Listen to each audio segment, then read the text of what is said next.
रसिया और यूक्रेन के युद्ध में यूक्रेन को जितना नुकसान हो रहा है उससे ज़्यादा डबल ट्रिपल रसिया को नुकसान हो रहा है। रसिया का जो दबदबा था ना, वो रसिया में ही ख़त्म होते जा रहा है। रसिया सिर्फ रसिया नहीं है, सोवियत यूनियन के अंडर बहुत सारे देश आते हैं। हालांकि वो अब डिवाइड हो गए हैं, लेकिन रसिया का वहाँ पावर चलता था। लेकिन अब रसिया का पकड़ वहाँ पे धीरे धीरे ख़त्म होते जा रहा है, क्योंकि रसिया का जितना शक्ति है, रसिया का जितना पैसा है, वो सब यूक्रेन युद्ध में वेस्ट हो रहा है, ख़त्म हो रहा है।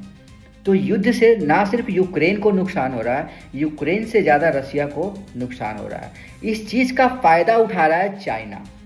चाइना क्या कर रहा है, सोवियत संघ के आसपास जितने भी देश हैं उसमें अपना इंफ्रास्ट्रक्चर बनाने में हेल्प कर रहा है, लोगों को हथियार दे रहा है, लोगों को मदद कर रहा है, जिसके कारण क्या हो रहा है, वहाँ पे चाइना का पकड़ मजबूत होते जा रहा है।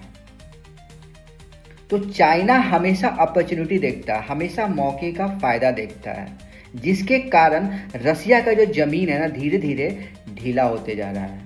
आने वाला 10 से 15 साल में चाइना ऐसा पकड़ बना लेगा, ऐसा पकड़ बना लेगा कि रसिया चाहते हुए भी उसको नहीं छुड़ा सकता है, चाहते हुए भी नहीं छुड़ा सकता है। इसीलिए युद्ध हमेशा हमेशा दोनों देशों के लिए खतरनाक होता है। मैं मानता हूँ कि एक कमज़ोर देश जो होता है वो ज़्यादा नुकसान उसका होता है, लेकिन जो मजबूत देश होता है उसका भी उतना ही नुकसान होता है। इसका जीता जागता एग्जाम्पल रसिया है।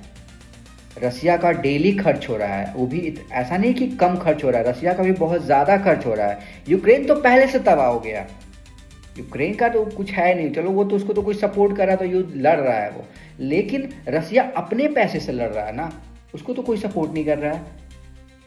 इसीलिए रसिया का जो हुकूमत अपने आसपास का जो एरिया में था वहाँ से धीरे धीरे ख़त्म होते जा रहा है। और चाइना ने बहुत अच्छे मौके का फ़ायदा उठाया है। चाइना हमेशा मौके का फ़ायदा उठाता है दूसरे देश में घुस के।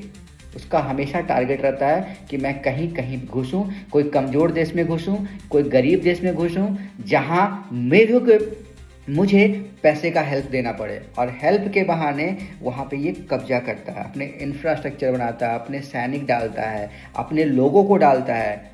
जहाँ पे ज़्यादा आपके लोग होंगे वहाँ पे धीरे धीरे धीरे धीरे आप क्या कर लोगे, फिर वहाँ पे उस इंसान का क्या बिगाड़ लोगे। रसिया भी इसी तरीके से फंस रहा है धीरे धीरे धीरे धीरे।